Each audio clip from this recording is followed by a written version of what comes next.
Dear students, सबसे पहले हम फिर से याद दिलाना चाहेंगे, बहुत सारे लोग सीडीपीओ का फॉर्म भर रहे हैं। फॉर्म भरने में पूरी एहतियात के साथ पूरी सावधानी बरतना है। पूरे एहतियात के साथ फॉर्म अच्छे से भरना है, कोई भी मिस्टेक नहीं करना है। और जब भी आप फॉर्म भरेंगे ज़रूर हमें आप याद कर लें। जब हमें आप याद करेंगे फॉर्म भरते समय, आपके माइंड में रहेगा कि फॉर्म में मिस्टेक नहीं करना है। अब आप कहेंगे मिस्टेक जानकर तो कोई नहीं करता, नहीं जानकर आप नहीं करते हैं, लेकिन आप केयरलेसली जब फॉर्म भरते हैं, हड़बड़ी में भरते हैं, तो मिस्टेक हो जाता है। और हर चीज कैफे वाले पर ना छोड़ दें। आप ध्यान रखें, अपने सामने फॉर्म भरें और दो कॉपी हार्ड कॉपी अब जरूर निकाल कर रख लें और इसे फाइल में सुरक्षित रखें। कई बार रिजल्ट आता है, आपको अपना रोल नंबर ही पता नहीं होता है, रजिस्ट्रेशन नंबर पता नहीं होता है, डिटेल्स पता नहीं होता है। तो हर बार जब भी फॉर्म भरें जरूर उसकी 2 कॉपी निकालें। एक कॉपी आपने रिजर्व करके रख दें और एक कॉपी अगर आयोग मांग रहा है तो आयोग को आप भेज दें या दूसरे कार्य के लिए रखें। 2 कॉपियां आप निकालें, पेजेस उसकी हार्ड कॉपी, और प्रिजर्व करके रखें। ये हम बार बार रिमाइंडर आपको देंगे। चलिए आज के टॉपिक्स पे आते हैं। आज का टॉपिक्स 18 नंबर हम लोग कर रहे हैं, जिसमें हम लोग आज एंशिएंट इंडिया स्टार्ट लेंगे। इसमें हम लोग मौर्यकाल कर रहे थे, आज उसका दूसरा पार्ट। हमने कहा था कि प्रशासन हम लोग नेक्स्ट टाइम करेंगे। तो आपने शासकों को किया, मौर्यकाल का संस्थापक चंद्रगुप्त मौर्य, बिंदुसार और अशोक, 3 महत्वपूर्ण शासक आपने किया। होपफुली किया होगा आपने। प्रशासन करना, अब इनके सैनिक अधिकारी कौन कौन थे, इनके सेना का संगठन कैसा था, अर्थव्यवस्था कैसी थी, टैक्स सिस्टम क्या था, कौन कौन से अधिकारी किस विभाग की अध्यक्षता कर रहे थे, इनके राजकुमार किन किन प्रांतों में किस तरह से शासन चला रहे थे, कौटिल्य और इंडिका में मेगास्थनीज ने शासन के बारे में क्या कुछ बताया है। तो ये आप करेंगे मौर्यकाल का दूसरा पार्ट, चूंकि ये बड़ा सेगमेंट है, 2 दिन चलना ही था। उसके बाद मध्यकालीन भारतीय इतिहास चलता है। आज के दिन हम लोग मेडिवल हिस्ट्री का एक टॉपिक लेते हैं। भक्ति और सूफी आपने किया, तो आज हम लोग मध्यकाल का दूसरा भाग मुगल काल कर रहे हैं। आप जानते होंगे कि मेडिवल हिस्ट्री 2 पार्ट में बटा हुआ है, दिल्ली सल्तनत और फिर मुगल काल में। हम लोगों ने भक्ति सूफी किया, दिल्ली सल्तनत कर लिया था, अब हम लोग मुगल काल में इन कर रहे हैं। मुगल काल का कब से शुरू होता है, इनका काल किस समय माने। तो 1526 में पानीपत के प्रथम युद्ध में जब बाबर ने इब्राहिम लोदी को, जो दिल्ली सल्तनत का अंतिम शासक था, लास्ट रूलर था, उसे हराया और एक नए शासक वंश की नींव डाली, जिसे हम लोग मुगल वंश के रूप में जानते हैं। 1526 बाबर ने मात्र 4 वर्ष शासन किया भारत में, 26 से लेकर 30, 1526 से लेकर 30, 4 वर्ष। इन 4 वर्षों में उसने 4 युद्ध किए, ये आपको याद रखना है। जैसे खानवा का युद्ध है, पानीपत का युद्ध है, चंदेरी का युद्ध है, महमूद लोदी के साथ युद्ध है। तो 4 प्रमुख युद्धों को आप करेंगे। इसने अपनी जीवनी लिखी और फिर इसका अंत कैसे हुआ, कहां पर इसका अंतिम संस्कार हुआ, ये सब बाबर से संबंधित आप करेंगे। उसके बाद इंडियन ज्योग्राफी में आज बहुत इंपॉर्टेंट सेगमेंट है, भारतीय कृषि है, इंडियन एग्रीकल्चर है। और आज ही सीडीपीओ का अगर आपने क्वेश्चन बनाया तो इससे क्वेश्चन आया था कि भारत में भारतीय कृषि का फसल वर्ष किसके बीच होता है। तो जुलाई और जून के बीच होता है। ये क्वेश्चन आज आपने होपफुली बनाया होगा, तो उसमें ये क्वेश्चन था।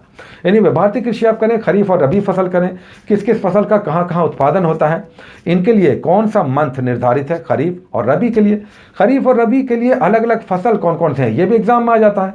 3 खरीफ दिया रहेगा, 1 उसमें रबी फसल डाल दिया जाएगा। उसके बाद किस किस फसल में कौन सा राज्य टॉप पे है, और लोजी और कल्चर है, और क्रांतियाँ, श्वेत क्रांति, लाल क्रांति, हरित क्रांति, ये दिया हुआ बराबर एग्जाम में आता है। और फिर लोजी और कल्चर है, जैसे हॉर्टिकल्चर, फ्लोरिकल्चर, विटिकल्चर, सेरिकल्चर, इसमें किसका उत्पादन करते हैं। तो अच्छा, ये भी सेगमेंट है। उसके बाद हम लोग साइंस का एक टॉपिक करते हैं, विलियन, केमिस्ट्री हम लोग कर रहे थे। तो विलियन हम लोगों ने सॉल्यूशन किया था, लेकिन ये लुसेंट में शानदार दिया हुआ है और ये टॉपिक भी अच्छा है, तो इसे हमने आज सस्टेन किया। सॉल्यूशन समझें कि किसी घोल में कणों के आकार के आधार पर उसका सॉल्यूशन किस रूप में अलग अलग नामों से जाना जाता है। किसे हम निलंबन कहते हैं, किसे हम पाइस कहते हैं, किसे हम एरोसोल कहते हैं। तो ये सब आप करेंगे सॉल्यूशन में, और उसके अलग अलग मुख्य विशेषताएं। उसके बाद इंडियन पॉलिटी हम लोग रेगुलर कर रहे हैं, जिसमें आज हम लोग संविधान संशोधन कर रहे हैं, अमेंडमेंट, कॉन्स्टिट्यूशनल अमेंडमेंट। ये सबसे पहले अनुच्छेद जरूर याद रखें, आर्टिकल 368, 368 संविधान संशोधन की प्रक्रिया उल्लिखित है। इसमें 3 टाइप आपको करना है कि संसद संविधान संशोधन किन किन विधियों से करता है, अलग अलग विषयों पर, साधारण बहुमत, विशेष बहुमत, और विशेष के साथ यानी स्पेशल मेजोरिटी के साथ आधे राज्यों के लेजिस्लेचर से कंसेंट लेता है, आधे राज्यों के विधानमंडल से स्वीकृति, जैसे राष्ट्रपति का पदावधि, उनकी योग्यता, उनका निर्वाचक मंडल, सुप्रीम कोर्ट, इनके लिए विशेष बहुमत चाहिए, यानी उपस्थित सदस्यों के 2/3 बहुमत के साथ साथ आधे राज्यों के विधानमंडलों का भी समर्थन चाहिए, तब यह पास होता है। यानी अगर राष्ट्रपति के निर्वाचक मंडल में कुछ बदलाव करना है तो विशेष बहुमत चाहिए और आधे राज्यों का समर्थन चाहिए। या मूल अधिकार या नीति निषेध तत्व, इनमें बदलाव करना है तो इनके लिए केवल विशेष बहुमत चाहिए, यानी उपस्थित और मतदान करने वाले 2/3। और साधारण बहुमत जैसे राज्यों का निर्माण या उनकी सीमा में परिवर्तन, उनके नाम में परिवर्तन, साधारण बहुमत से हो जाता है, यानी 50+। तो यही आपको समझना है। तो ये आपका लुसेंट का 5 टॉपिक्स हो गया। उसके बाद हम लोग एसपीडी का जीके जीएस यानी सामान्य अध्ययन और साइंस करते हैं, 3 टॉपिक्स। आज जो 2 पेजेस हैं बहुत शानदार है। पहले पेज में विदेशी पुस्तक, लेखक और उनके ऑथर हैं, जैसे मदर या दास कैपिटल या द प्रिंस, एशियन ड्रामा, ये सब विदेशी पुस्तक हैं, उनके लेखक हैं। और दूसरे पेज पर दिया हुआ है प्रमुख परियोजनाएं, बहुदेशीय परियोजनाएं, और साथ ही दिया हुआ है 19वीं शताब्दी के प्रमुख संगठन, जैसे सर्वेंट ऑफ इंडिया सोसाइटी या मुस्लिम लीग या सत्यशोधक समाज, ये सब प्रमुख संगठन, ये 2 पेजेस में दिया हुआ है। अंदर में एक हम लोग राज्य या केंद्र शासित प्रदेश करते हैं, आज लक्षद्वीप है, और फिर 10 सेट्स हैं। तो ये 10 सेट्स आप कंप्लीट करेंगे। साइंस में 3 टॉपिक्स हैं, अगेन यहाँ पे दिया हुआ है। तो सबसे पहले हम लोग 5 पेजेस करते हैं आरआरबी में आए हुए 1 लाइनर्स, साइंस में एसपीडी के रेलवे सामान्य विज्ञान से। अंदर में आप जाएंगे तो एक टॉपिक बेस्ड मात्र 1 पेज, गागर में सागर है, और जो पढ़ रहे हैं वो फीडबैक देते हैं कि सर ये शानदार पेज है। आज ब्रह्मांड है तो यूनिवर्स के डिटेल्स हैं मात्र 1 पेज में, और फिर 7 मॉडल सेट्स हैं। ये 7 मॉडल सेट्स आप करेंगे, एसपीडी समाप्त हो गया। उसके बाद एनसीईआरटी 60 से 9 पेजेस हैं। इसमें भी कम से कम 6-7 पेजेस रहते होते हैं जो अनिवार्य हैं, करना ही चाहिए। इंडियन पॉलिटी से आप उठाएंगे, उपराष्ट्रपति है। उसके बाद इंडियन ज्योग्राफी, वर्ल्ड ज्योग्राफी में नदियां हैं, भारत की नदियां और विश्व की नदियां। सबसे बड़ा अपवाह तंत्र किसका है विश्व की नदियों में? नील नदी या अमेजोन नदी। तो ये अब डिटेल्स आपको यहाँ पे दिखाई देगा। उसके बाद फिजिक्स और केमिस्ट्री में विविध मिसलेनियस चल रहा है।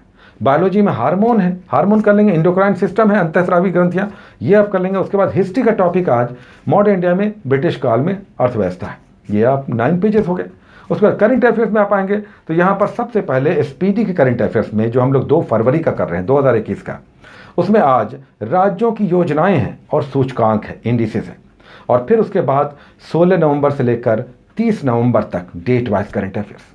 और फिर अगर आप प्लेटफॉर्म में आएंगे तो यहाँ पर भी 2 पेजेस हैं, 2 पेजेस करेंगे, उसका डेट वाइज करेंगे। यहाँ पर 16 दिसंबर से लेकर 31 दिसंबर तक है। ये आपका टॉपिक हो गया। कुल मिलाकर 24 घंटे का एक शानदार सेगमेंट आप करते हैं और इसे करते रहना है।